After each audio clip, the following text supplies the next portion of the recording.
Dios te bendiga. Mi nombre es Zaida Marcusi y te doy la bienvenida a un nuevo episodio del podcast Alumbrados por su palabra. Hoy va a ser un episodio diferente porque tenemos con nosotros a una invitada muy especial. Es una sierva de Dios y hermana en Cristo. Ella está con nosotros para presentarnos su libro De víctima a resiliente, la llave que me liberó de mi cárcel para siempre. Ella estuvo colaborando con nosotros en una ocasión en un episodio titulado Nuestra identidad de hijos en Cristo. Si no has escuchado este episodio, te invito a que vayas y lo escuches. Nuestra identidad de hijos en Cristo. Y sin más preámbulo, les voy a dejar con nuestra invitada para que ella nos salude y se presente y nos hable un poco sobre ella. Adelante. Hola, bendiciones. Me alegro, estoy contenta, bendecida de estar compartiendo contigo, Saidi, en este podcast tan bendecido, tan maravilloso que el Señor te permite compartir ¿verdad? con tu audiencia. Para los que no me conocen, mi nombre es Débora, soy la autora del libro De víctima a resiliente y hoy voy a estar compartiendo con ustedes detalles del libro, muchas cosas interesantes. Sí, ahí pueden ver el libro, se ve bien bonito. Débora, cuéntanos un poquito sobre ti, de dónde eres, qué formación académica, formación profesional has tenido, porque tienes bastante experiencia en los temas que se van a tocar en el libro.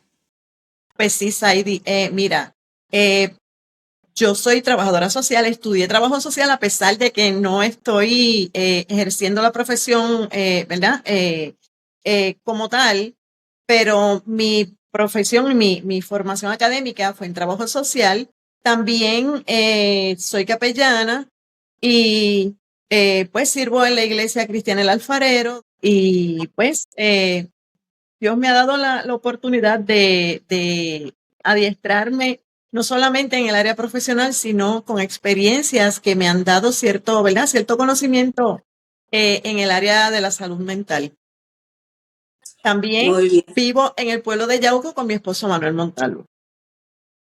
Ok, Débora, vamos a adentrarnos en el libro ya mismito, pero como este podcast se llama Alumbrados por su palabra, vamos a comenzar con un versículo bíblico. Vamos a leer un texto de la palabra del Señor, que es la base también que viene en acorde con lo que vamos a hablar hoy. Muy importante darle base bíblica a lo que estamos hablando. Amén. Dice la palabra del Señor en Romanos capítulo 12, versículo 2, lo siguiente. No se adapten a este mundo, más bien sean transformados por la renovación de sus mentes, cambiando su manera de pensar para que cambien su conducta y su manera de vivir. Así ustedes conocerán a través de un correcto discernimiento la voluntad de Dios, que es buena, perfecta y agradable. Y hay unas palabras muy claves aquí que las vamos a tocar en el libro, ¿verdad? En esta conversación que vamos a tener. Transformado por medio de la renovación de sus mentes, cambiando su manera de pensar para que cambien su conducta y su manera de vivir. Preciosa la palabra del Señor. Amén. Y bien, ¿verdad? Adecuada para lo que vamos a hablar. Débora, este es un proyecto muy especial en tu vida. Es un proyecto que Dios te lo ha regalado. Es tu primer libro y eso es algo grandísimo. De Sí. víctima a resiliente. Y aquí lo muestro, ¿verdad? El libro De víctima a resiliente, la llave que me liberó de mi cárcel para siempre. por Débora Reyes. Débora, tuve la oportunidad de leer el libro y está poderoso. Y es una ayuda muy grande para muchas mujeres. Así es. Te pregunto, ¿de qué trata De víctima a resiliente? ¿Por qué le pusiste ese nombre al libro? Pues mira, De víctima a resiliente trata sobre mi testimonio, básicamente mi testimonio desde antes de yo nacer, desde que estaba en el vientre o desde que mis papás se unieron, hasta mi adultez. Trata sobre mi formación, la formación de mi carácter a través de la crianza y cómo la crianza impactó esa formación en mi vida adulta. Trata también de ciertas dinámicas de ciertos maltratos que yo experimenté y en diferentes escenarios. ¿Por qué lo titulé De víctima a resiliente? Porque quiero hacer énfasis en mi transición, en la transición que tuve de haber sido una víctima de ciertos maltratos hasta a ser una mujer, ¿verdad? Ya con un carácter más formado y donde la resiliencia es prácticamente el contexto de mi vida. Por eso se llama De víctima a resiliente. Ok, el libro, según leí, ¿verdad? Y según nos estás contando, el libro es basado a tus experiencias de vida. O sea, es tu testimonio lo que nos estás contando. Sí. El proceso que pasaste desde las primeras etapas de tu vida y también parte de tu vida adulta. Es correcto. Y es fascinante porque a través de la lectura, es que el libro te atrapa desde el primer capítulo, y a través de la lectura, el lector va contigo, ¿verdad? Tú lo llevas de la mano de etapa en etapa, a través del tiempo y a través, ¿verdad?, de tu vida. Háblanos un poquito sobre eso. Sí, yo comienzo, ¿verdad? Como te mencioné, hablando sobre mi primera etapa de vida, que fue más bien desde que mis padres se casaron. ¿Verdad? Ahí incluyo mi nacimiento, mi desarrollo como niña. Y esa parte tiene ¿verdad? Obviamente es significativa, tiene un significado especial porque ahí me fui formando. Cada capítulo es como si fuera un episodio de una serie, donde le doy un título impactante para darle para integrar, para que el lector pueda integrarse y pueda visualizar mis estados de ánimo en cada etapa. De hecho, en cada capítulo comienza con una imagen que es muy parecida a quién era yo o al momento o la etapa en que yo estaba viviendo. Por ejemplo, el capítulo 1, yo lo identifico con una foto de una niña de espaldas y mirando hacia un lugar que es un poco lúgubre, triste, y ella está mirando una bicicleta.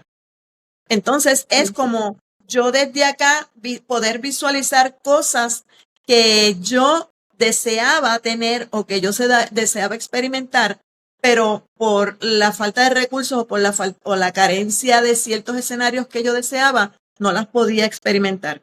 Y así sucesivamente yo fui presentando cada capítulo. Es como estar en una serie, pasar de una serie a otra. O sea que tú puedes mantenerte enganchado en la lectura. Cuando tú terminas el primer capítulo, tú quieres continuar el segundo porque te dejo como en suspenso. Y el propósito esa es la palabra. Sí, el propósito es que el lector pueda quedarse con deseos de seguir leyendo, porque la idea es que una vez comienzas la lectura la puedas terminar lo antes posible, porque quiero que te quedes con el extracto de la historia y con el mensaje final, que es muy importante. Sí, esa es la palabra. Es como si estuvieras leyendo una serie, ¿verdad? De tu vida. Sí.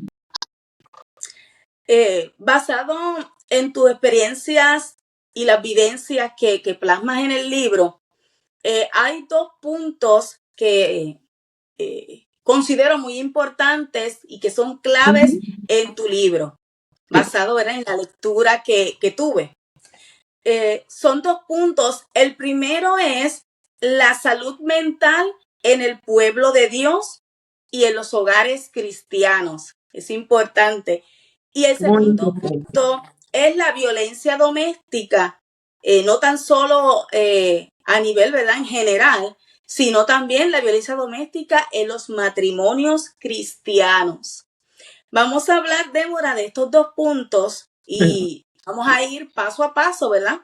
El primer punto que quisiera que nos abundaras en ese punto, la salud mental en el pueblo de Dios y en los hogares cristianos.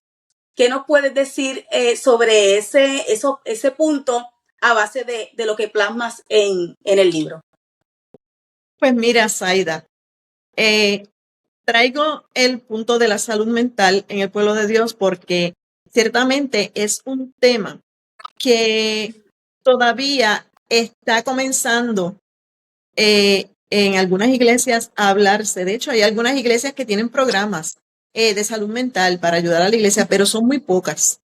El problema de la salud mental está muy arraigado dentro de la iglesia y da la impresión de que es un tema tabú, porque muy pocas iglesias sacan, ¿verdad?, o dedican parte de su programa a educar sobre la salud mental y la conexión que tiene nuestra salud mental con nuestra relación con Dios, con nosotros mismos y con los seres que nos rodean. Y pues ciertamente somos seres holísticos, somos espíritu, alma y cuerpo. Y la salud mental es una parte integral del ser humano. De hecho, la palabra dedica dentro de la Biblia hay mucha palabra dedicada a la salud mental, que obviamente el término salud mental no se menciona, ¿verdad? Pero sí, Jesús continuamente hablaba sobre la salud mental, el apóstol Pablo también, porque es un área vital para que el ser humano pueda ser funcional, pueda tener relaciones saludables y pueda cumplir con su propósito de vida. En mi caso, yo viví en un ambiente donde una persona muy significativa y muy importante de mi vida tenía una condición de salud mental que nunca fue diagnosticada, nunca fue trabajada de la forma correcta. Y eso afectó en mi crianza de una forma muy significativa, muy dolorosa, y, y influyó mucho en mi carácter, en la formación de mi carácter. Aún cuando llegué a mi adultez, se vio reflejado esa carencia. No solamente ella, que era, ¿verdad?, era mi madre, sino que también tuve en otros escenarios donde me pude desenvolver, que eran eclesiásticos, la iglesia, el hogar, el matrimonio, que estaban ligados, ¿verdad?, directamente ligados. Eh, también tuve que relacionarme con un esposo que tenía, ¿verdad?, tenía un trastorno que más adelante tal vez se pueda mencionar.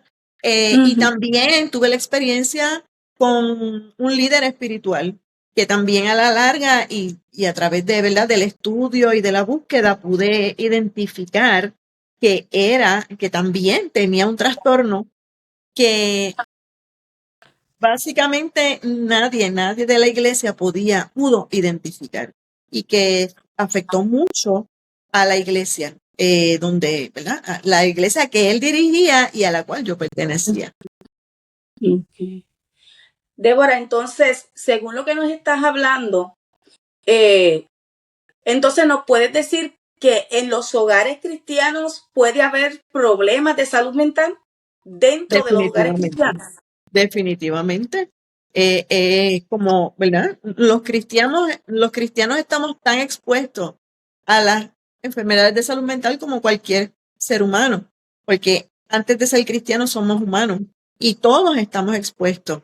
La diferencia es que si la iglesia se apodera de las herramientas que tenemos, tal vez la iglesia pudiera ser el hospital que necesita el mundo para que su salud mental mejore.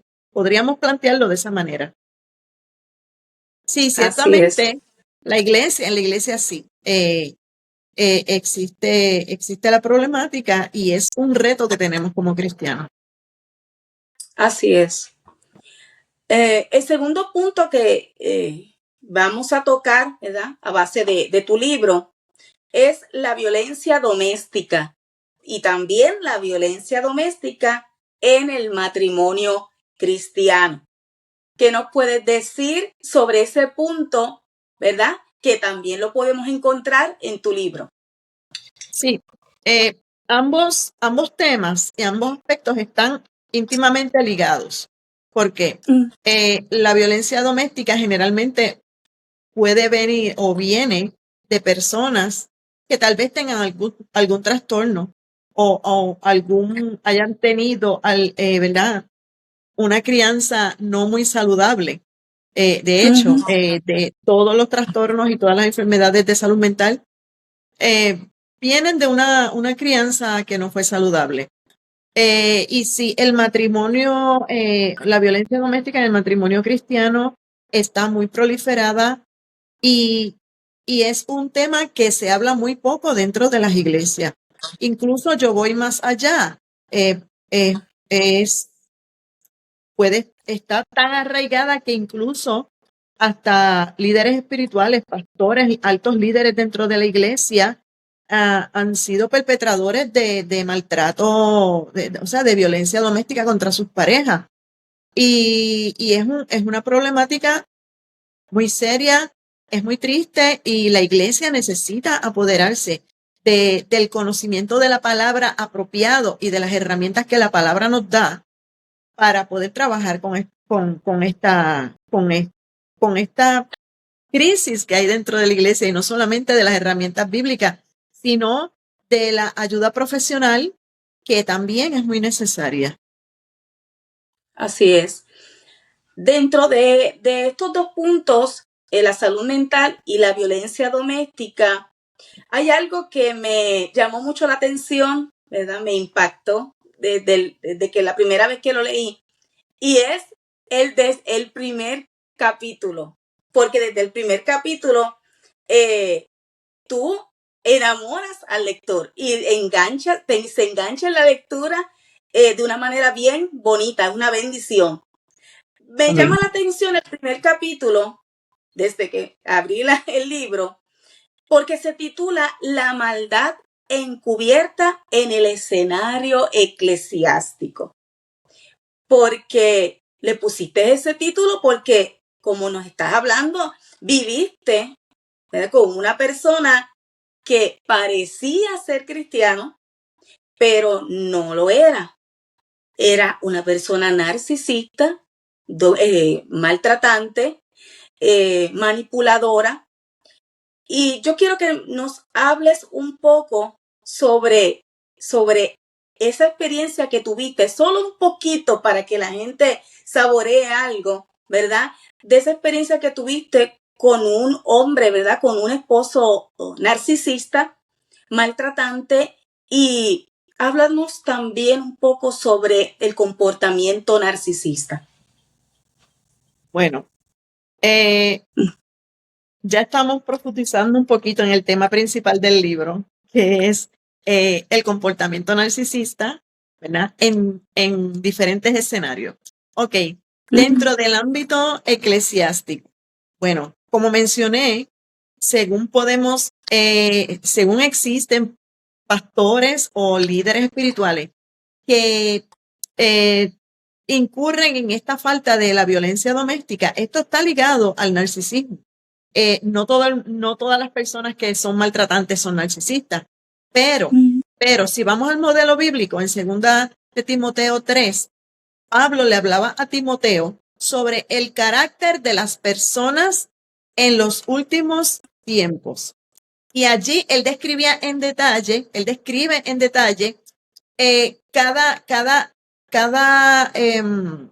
área o cada área del carácter de estas personas, cómo se comportan en detalle. Entonces, cuando Dios me lleva a ese versículo o a esa porción de la Biblia, yo puedo ver que estos mismos comportamientos yo los veo en estos líderes que me lideraron a mí en el pasado.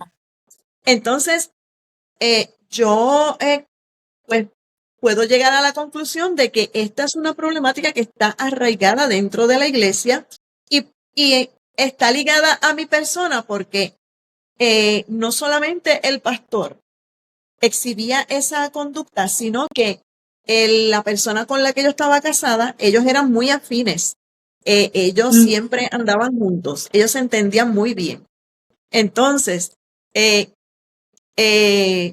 estas personas tenían conductas muy parecidas, comportamientos muy parecidos, se apoyaban unos a los otros, incluso en momentos donde yo necesité que recibiéramos una consejería y recurrimos donde el pastor, él nos recomendaba que implantáramos en nuestra relación las prácticas que él hacía en su casa. Entonces, ¿qué pasa? Que se iba perpetuando la conducta inapropiada. ¿Qué es el comportamiento narcisista? La persona narcisista es una persona que, si vamos a ir a los inicios de su vida, es una persona excesivamente insegura. Insegura, pues, por la crianza que tuvo, por los traumas que trae de la niñez. Entonces, ¿qué pasa? Esta persona, en lugar de canalizar esa inseguridad a través de buscar ayuda y a través de internalizar o identificar áreas a mejorar, esa persona lo canaliza de una forma contraria. O sea, esa persona adquiere una conducta donde él se siente superior a los demás. Comienza a proyectarse con aires de superioridad, porque ese es un mecanismo tal vez un mecanismo de defensa, donde es un caparazón, donde él dice, no, tal vez, para no permitir que vuelvan a lastimarlo. Pero en lugar de buscar ayuda para sanar, lo que hace es que se vuelca en contra, ¿verdad?, de la humanidad. Es mi manera de expresarlo. Disculpa que te interrumpa. Sí. Eso es lo que te iba a preguntar.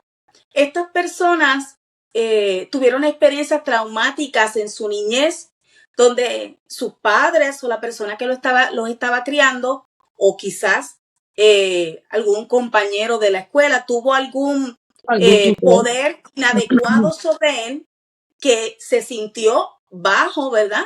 Humillado y bajo los demás. Tal vez esa persona hubiera pensado, como tú dices, eso no me va a volver a pasar.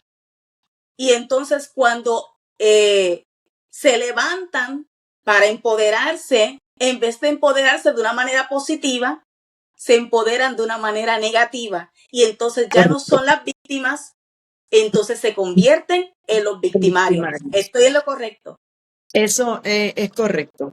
Es correcto.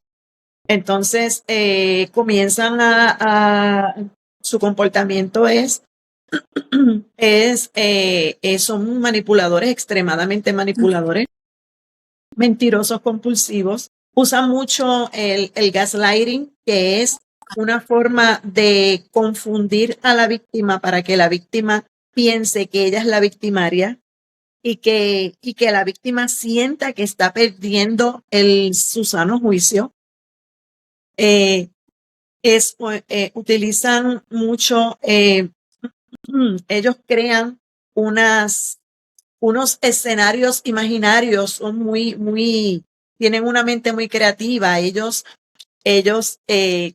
crean unos escenarios imaginarios donde ellos son la gente más encantadora, ellos son la gente más influyente, ellos tratan de proyectar que ellos se codean con gente de alta sociedad o que su vida es especial y entonces ellos quieren que tú creas que esa es su realidad. Entonces, es un escenario creado en sus mentes y eso es lo que ellos proyectan. Por ejemplo, pueden ser personas no muy agraciadas físicamente, pero sin embargo te dicen que son perseguidos por las mujeres o que son asediados por las mujeres porque ellos son tan espectacularmente agradables y tan espectacularmente atractivos que pues esa es la vida, esa es su vida, así es su vida. Incluso yo viví la experiencia donde la persona por tener una mentalidad, yo diría que un trastorno religioso, él mezclaba sus fantasías con haciendo creer que incluso en su vida ocurrían cosas sobrenaturales para justificar sus deslices, sus recaídas, sus andadas o su maltrato, sus ausencias.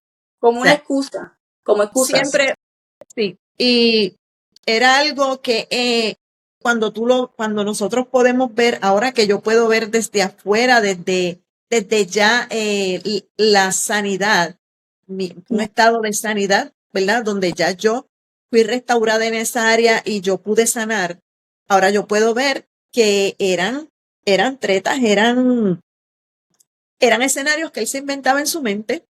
Y como yo estaba bajo manipulación, la manipulación era tan brutal, yo no podía ver, yo creía, en un tiempo de mi vida, yo creía todas las cosas que él inventaba.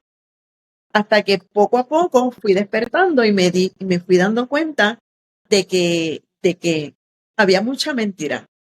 Había mucha mentira en su vida. Ok. Este tipo de personas que tienen este comportamiento narcisista son expertos como en encantar a la persona, en fascinarla o en hechizarla, ¿verdad? Que la persona esté totalmente enfocada en que lo ama o en que la ama y no vea la realidad.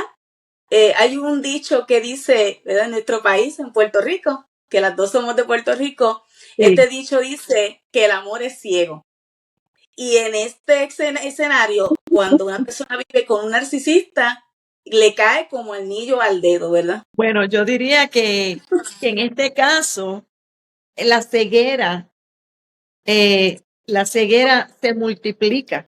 Porque sí, ciertamente cuando nosotros nos enamoramos, nuestro cerebro sufre unos cambios químicos que no nos permiten ver los defectos de la persona. Pero Así cuando es. se trata de un trato narcisista, eh, esa ceguera se multiplica por 1000 porque ya estamos entrando al campo, ¿verdad? Del maltrato psicológico, de una manipulación psicológica. Allí ya no son los químicos del cerebro, sino que es una manipulación donde por ser manipulación nosotros perdemos incluso hasta la facultad de tomar nuestras propias decisiones. Ellos manipulan al punto de que te hacen pensar que la decisión que tú estás tomando la tomaste tú, pero sin embargo es una decisión inducida por ellos. O sea, ellos toman decisiones y te hacen pensar que fuiste tú quien la tomaste y entonces eso, ¿verdad? Acrecienta la codependencia en la víctima. Y entonces cada día esa ceguera se va multiplicando. Es bien sabido en nuestro ámbito cristiano, ¿verdad? Con los que conocemos la palabra, que la salud mental, sí, las enfermedades mentales sí existen. Y así como se enferma el cuerpo, también se enferma la mente y las emociones. Pero el enemigo, ¿verdad? De nuestras almas se aprovecha cuando una persona tiene, ¿verdad? Problemas de salud mental. Y no tan solamente tiene esclavizada a esa persona en ese comportamiento de vida, sino también esclaviza a las personas que viven con él o con ella, su esposa, su esposo, sus hijos, incluso sus padres también. Y es una realidad que existen los problemas de salud mental, pero que también, ¿verdad? El enemigo se aprovecha de eso para, como tú dices, acrecentar y poner más fuerte, ¿verdad? Esos comportamientos y esas actitudes de salud mental y cual sea el vicio, violencia doméstica, alcoholismo, ¿verdad? Lo que sea, lo acrecenta y lo pone más grave. Así que tiene a la persona y a su círculo familiar en una prisión, en una cárcel, que ellos piensan, bueno, las personas que están conscientes de que están en esa situación difícil, piensan que nunca van a salir de eso. Y es triste, y a ti te pasó, ¿no? Según Sí. la lectura del libro, a ti te pasó, estabas en una cárcel, en una prisión, ¿verdad? Con ese narcisista, con esa persona que tenía ese problema. Ciertamente se convierte en una cárcel mental porque cuando uno está en prisión hay alguien externo que controla la capacidad de ser libre, ¿no? Ok, cuando tú estás en una cárcel hay un carcelero, que si ese carcelero, si ese carcelero no abre esa cárcel, pues tú no puedes liberarte. En el caso del narcisista es muy parecido. En mi caso, cuando yo estaba ¿verdad? En mi proceso, habían varios factores que me mantenían en ese estado en esa prisión. El primero es la falta de conocimiento de qué era lo que yo estaba viviendo, en qué era que yo estaba, qué era lo que me estaba sucediendo. Porque estas personas con este tipo de comportamiento son tan manipuladores que distorsionan totalmente el pensamiento de la víctima. Si la víctima no tiene el conocimiento, o sea, si la víctima no está consciente de lo que está pasando, el maltrato se puede perpetuar hasta que la víctima despierte y entienda dónde es que está y qué es lo que le ha estado sucediendo.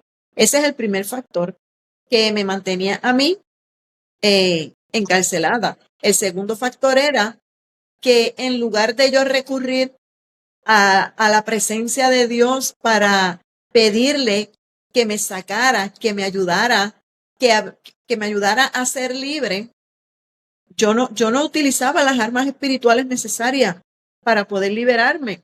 Entonces, cuando estamos hablando de cárceles mentales, no solamente, ¿verdad? Tenemos que recurrir a la ciencia y a los médicos, a los expertos de la salud mental, sino que también necesitamos recurrir a la presencia de Dios para pedirle que abra nuestras cárceles mentales.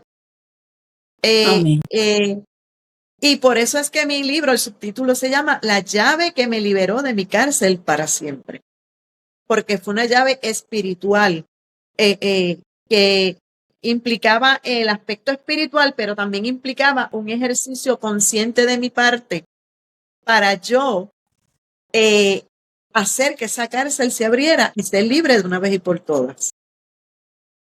Amén. Débora, estos temas que hemos estado conversando son tanto la salud mental dentro del pueblo de Dios y en los hogares cristianos y la violencia doméstica, ¿verdad? Dentro también de los matrimonios cristianos, son temas tabú, como lo mencionaste anteriormente. Son temas tabú, no se hablan dentro de las congregaciones, no se consideran dentro de las congregaciones. Incluso sí hay iglesias, como tú bien dijiste anteriormente, que tienen programas y que consideran y les prestan atención a estos problemas, porque donde hay personas siempre hay diferentes problemas y no porque esté dentro de una iglesia automáticamente somos santos. Dice la palabra que vamos en un proceso de santificación, en un proceso, ¿verdad? De que el Señor nos limpie, nos transforme, quite todo lo que nosotros traímos del mundo. Pero es cierto también que hay personas que no permiten a Dios trabajar en su vida y que así como están, quieren ser cristianos, así como están con la vieja criatura y traen todos esos problemas de afuera, los traen adentro de la iglesia.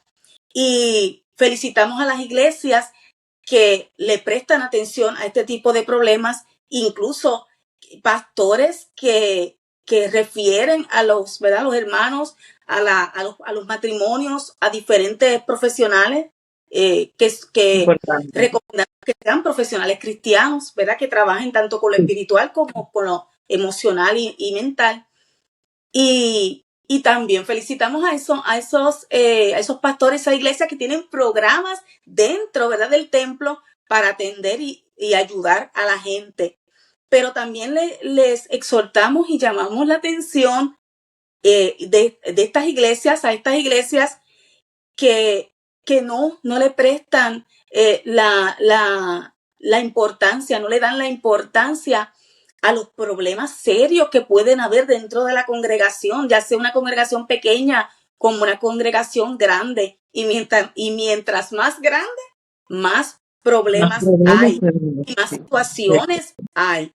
Y lo que buscamos con resaltar estos temas dentro de tu libro, que, ¿verdad? Hablando de tu libro, es eso, despertar la conciencia, despertar a la iglesia, a nuestros líderes eclesiásticos, de que no tan solamente son estudios bíblicos y es la base de nuestra fe, la base de la educación cristiana, pero no tan solo son no tan solamente es atención al aspecto espiritual de la persona. Como tú dijiste, somos alma, somos mente, somos espíritu y tenemos un cuerpo. Es todo un complemento. No solamente somos espíritu. Y entonces, ponerle atención a esas hermanas, ponerle atención a esas líderes que tal vez están calladitas, pero que están sufriendo de alguna manera.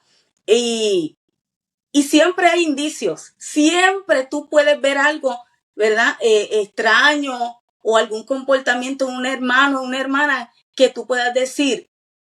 Y también es importante el discernimiento que nos da el Señor, que nosotros podamos decir, este hermanito necesita ayuda. Y qué bueno que lo mencionas, Saidi. Qué bueno que lo mencionas, porque viendo por esa línea, vemos y hemos visto casos donde aún líderes y pastores han aconsejado a hermanas o tal vez hermanos también, porque es necesario aclarar que no solamente las hermanas o las mujeres podemos ser víctimas de violencia doméstica. Hay muchos casos de hombres víctimas de violencia doméstica que no se atreven, o sea, que muchos casos son muchos menos los casos de varones que se reportan, ¿verdad?, ante las autoridades, porque está el tabú se acrecienta en ese caso, y tal vez por la cultura machista en la que vivimos, o en la que pudiéramos estar viviendo, donde el hombre se puede visualizar vulnerable si admite que está siendo víctima de violencia doméstica. Así que, tanto en el caso del hombre como de la mujer, hemos visto, y es bien importante señalar, que hemos visto pastores o líderes espirituales aconsejarle a la víctima que se quede en una relación abusiva. Entonces, esto ya raya en lo que es, o sea, ya estamos llegando a un punto en que la persona, la vida de la persona está en riesgo. No solamente la vida de la víctima, sino la de la persona que está perpetrando el maltrato, incluyendo a los hijos y las personas que están alrededor. Entonces, La iglesia tiene una responsabilidad muy grande cuando se trata de este tipo de casos donde hay maltrato físico, porque incluso maltrato psicológico, porque muchos de estos casos podrían también desencadenar suicidio. Y la iglesia, ese es el trabajo de la iglesia, es trabajar o evitar que estas cosas sucedan. Porque Jesús vino, ¿verdad? El Señor dice, el Señor vino a darnos vida en abundancia y no se refiere solamente a la vida eterna en el cielo, se refiere a la vida, a calidad de vida aquí mientras estamos ¿verdad? En este lado de la eternidad. Así que la responsabilidad de la iglesia es muy grande. Y por eso nosotros queremos hacer el llamado a estos pastores, a los líderes que todavía no han considerado o consideran que esta es una área que no es importante. Sí, amado, es muy importante. Es necesario, sobre todo en estos tiempos donde la maldad se ha multiplicado y se está proliferando aún dentro de la iglesia. Así es. Un llamado, ¿verdad? Un darnos cuenta de que sí, que estas situaciones sí están pasando dentro de nuestras congregaciones y dentro de los hogares, ¿verdad? De hermanos y hermanas de la iglesia. Débora, ¿qué le puedes decir a esas mujeres cristianas que están pasando por una situación de violencia doméstica, que pasaron por lo mismo que tú, que están pasando por lo mismo que tú pasaste o algo similar, ¿verdad? Que están pasando por maltratos, por manipulación, por violencia y están calladitas, están calladas, sufriendo en silencio porque quizás guardando las apariencias, porque el esposo o tal vez ella son ministros o son líderes dentro de la iglesia o visitan una congregación y son respetados, son admirados allí por su espiritualidad. ¿Qué tú le puedes decir a esas mujeres que están sufriendo por ese maltrato y están calladitas, están sufriendo en silencio? Ok, te tengo que decir que tienes que salir de ahí. No hay otra forma. Para poder ser de ayuda a otros, a una iglesia que esté en nuestras manos, nosotros tenemos que ser libres y estar sanos. Para eso nosotras tenemos que abrir nuestros ojos, liberarnos, mostrar nuestra vulnerabilidad, porque lamentablemente tenemos la tendencia a esconder nuestra vulnerabilidad. Tal vez por el que dirán o para que los hermanos no vayan a pensar que yo no soy un ejemplo para ellos. No. O sea, nosotros necesitamos mostrar nuestra vulnerabilidad y decidir romper esos patrones de maltrato para ser sanadas y para poder realmente ser de ayuda a esa iglesia que Dios puso en nuestras manos. Ese es el consejo que yo te daría. No te quedes ahí. Busca ayuda, porque siempre va a haber alguien que tenga la capacidad, que tenga la preparación para ayudarte a salir y a sanar. Ese es mi consejo. Amén. Les recuerdo a todas las personas que nos están escuchando que estos temas que estamos hablando están bien acorde con todo lo que está en el libro de Débora, de víctima a resiliente. O sea que no nos hemos salido del tema. Estamos conversando la base del libro de víctima a resiliente, el contenido, todo lo que está aquí escrito y plasmado. El libro son las experiencias de Débora, ¿verdad? Su testimonio, cómo ella pudo pasar su proceso, y precisamente su proceso está relacionado a la salud mental en el pueblo de Dios, ¿verdad? Y en los hogares cristianos, y la violencia doméstica. Así que no nos hemos salido del tema. Y es muy importante que estuviéramos hablando de todas estas cosas. En Cristo siempre hay esperanza, Débora. Amén. Amén. Todos los procesos que nosotros como hijos de Dios pasamos es con un propósito de parte de Dios. Bien. Pero no nos podemos quedar sufriendo ni padeciendo el proceso. Siempre hay una puerta, como tú dices en tu libro, siempre hay una llave que te libera de esa situación difícil que, ¿verdad?, que estás pasando. Y dice tu libro que ahora eres resiliente. Amén. ¿Qué significa, verdad? ¿Qué quiere decir resiliente? Para los, ¿verdad?, los que nos escuchan, que necesitan saber su significado. Mira, el término resiliente originalmente nació en un laboratorio donde habían científicos trabajando con metales, con los cambios de la materia en los metales.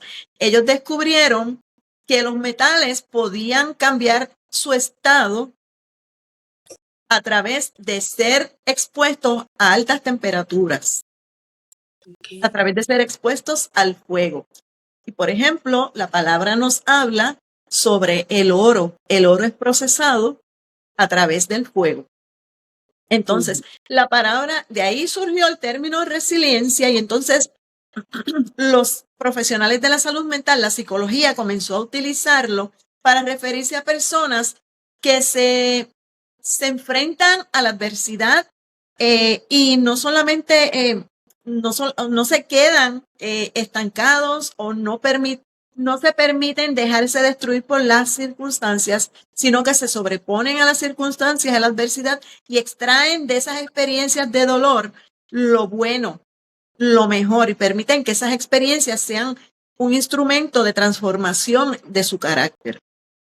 Eso es resiliencia. Cuando una persona, el poder, yo tengo mi propia definición. Mi definición es, resiliencia es el poder que tiene una persona para anteponerse a la adversidad y extraer de ella lo mejor y convertirse en una persona fuerte, fortalecida y con herramientas para ayudar a otros a salir y a sobreponerse también a la adversidad. Eso es Amén. Y todo eso es con la ayuda de nuestro Señor. Sin el Señor nada podemos hacer. Ese es un punto muy importante. Yo lo menciono en el libro, esa es la clave de mi resiliencia. Yo no puedo decir que yo soy una mujer resiliente si sacara de la ecuación a Dios.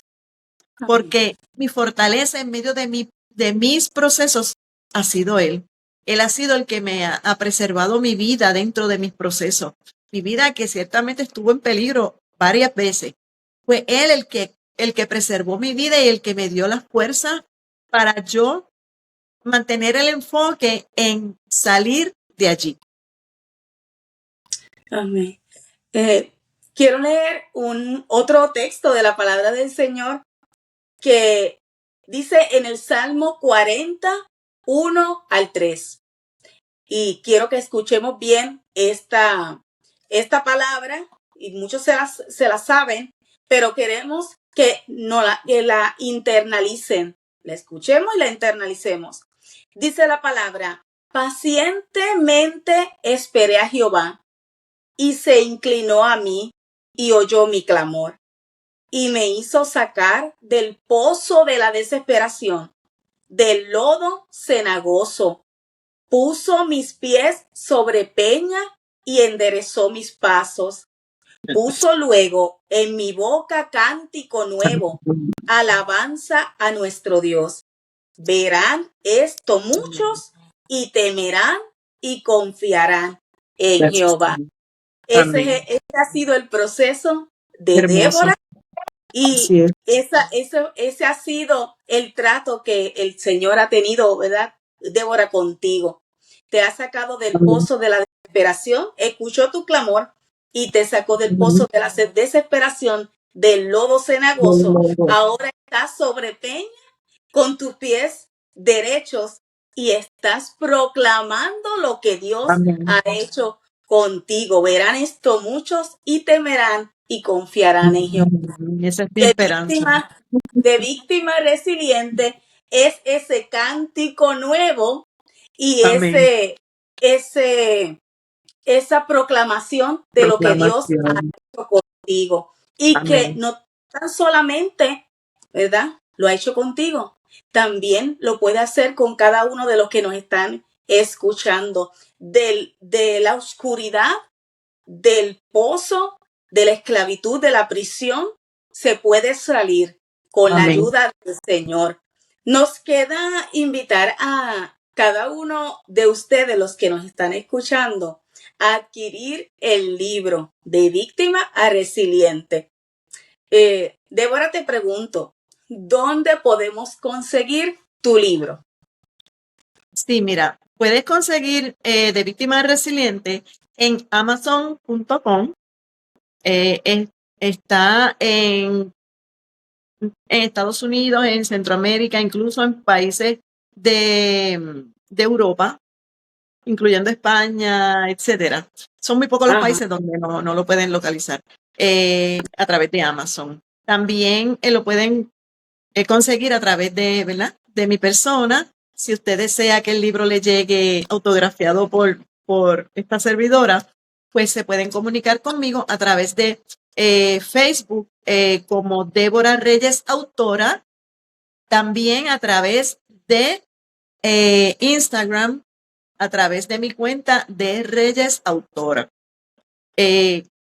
Básicamente, esas son las plataformas donde por el momento pueden. Aquí en el área de Yauco hay una farmacia donde también ellos lo tienen disponible, la nueva farmacia Barinas, para las personas que son, ¿verdad?, locales acá en el área de Puerto Rico, en Yauco, Puerto Rico, o en pueblos limítrofes. Allí lo pueden conseguir.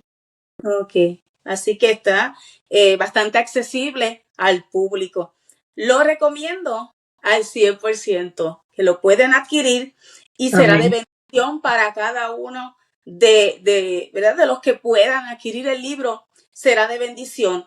Y si Amén. lo adquiriste ya lo compraste, ya lo leíste y crees que puede beneficiar a otra persona, también es un excelente regalo para una amiga, una hermana en Cristo, un familiar que está pasando por una situación de la misma situación o parecido a lo que Débora pasó, y usted cree que va a ser de bendición y va a sacar a esa persona de la prisión donde está, también regale Sí, el libro. sí, definitivamente. Saidi, también quisiera añadir que Sí. si usted ha leído o va a leer el libro y el libro lo bendice, me encantaría que se comunique conmigo y me haga llegar su feedback.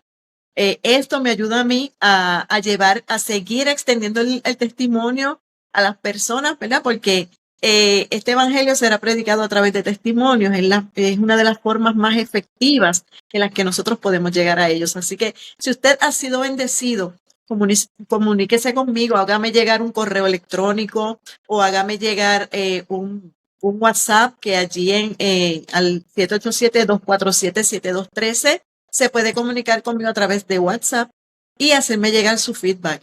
También, si puede entrar a Amazon y también incluir allí su feedback sobre su experiencia, sería maravilloso, porque así mucha gente, ¿verdad?, llega a muchas más personas y podemos ser de bendición a mucha más gente. Exacto, sí.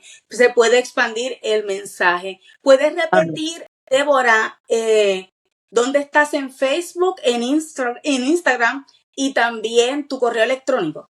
Sí, cómo no. Facebook, Débora Reyes Autora. En Instagram, de Reyes Autora. Mi correo electrónico es dreyes196877 @gmail.com. Ok, pues Débora, muchas gracias por estar aquí en nuestro podcast Alumbrados por su Palabra y hablarnos sobre este libro tan maravilloso y que ha sido de bendición para los que lo hemos leído, y sabemos que será de bendición para las personas que lo adquieran próximamente. Va a ser un manantial de agua viva que fluya para edificación y para abrir los ojos, para sacar personas de la cárcel, ¿verdad? Espiritual y emocional en que se encuentran. Dios te bendiga, Débora, y muchas Gracias, gracias. Saida. Gracias a ti, Saida. Gracias por la invitación, por la bendición de haber sido parte de este podcast. Bendigo a tu vida, a tu casa y también la vida de cada persona que se conecte con este podcast. Dios les bendiga. Amén, muchas gracias. De víctima Gracias, a Saida. resiliente, la llave que me liberó de mi cárcel para siempre, Para por siempre. Débora Reyes. Amén. Amén. Muchas gracias por habernos escuchar este episodio de Alumbrados por su palabra. Espero que todo lo que hayamos hablado aquí haya sido de bendición y edificación para tu vida y comparte el episodio. Bendiciones.